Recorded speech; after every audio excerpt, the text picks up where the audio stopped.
Les usagers de la nouvelle ligne de trambus allant des Hauts-de-Bayonne à la mairie de Biarritz prennent leur marque. Une période d'adaptation est nécessaire. Environ 85 000 voyages ont été réalisés la première semaine d'exploitation.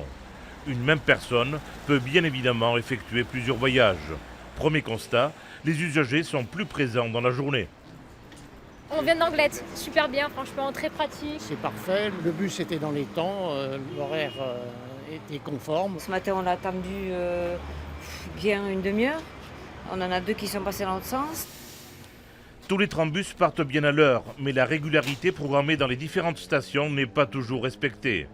La ligne 1, de 12 km, est en site propre sur seulement 60% du parcours. On a encore quelques points de régularité, notamment sur les traversées de carrefour, qui doivent être encore beaucoup plus fluides qu'aujourd'hui.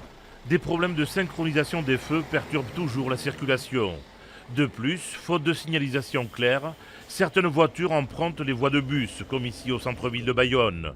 Et lorsque le trambus se retrouve sur la voie classique, le cadencement est plus incertain. 30 minutes pour venir à peu près, depuis la mairie de Bayonne jusqu'ici. Ah oui, c'est bien. Par rapport à prendre sa voiture, c'est bien. La mise en place du trambus a modifié de nombreuses lignes de transport. Des agents accompagnent les usagers. Les taxis aimeraient bien avoir accès au site propre. La question ne se pose même pas. C'est évident, oui. C'est évident, parce qu'autrement on sera coincé dans la circulation. En revanche, pour les cyclistes, de Bayonne à Biarritz, c'est le parcours du combattant.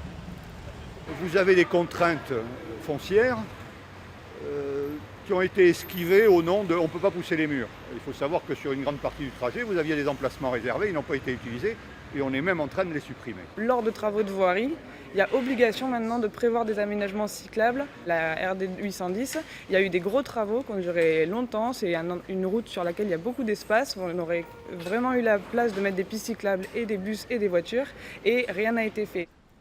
Des aménagements pour vélos sont en cours d'étude. Peut-être un rétropédalage sur le dossier complexe des transports sur l'agglomération bayonnaise.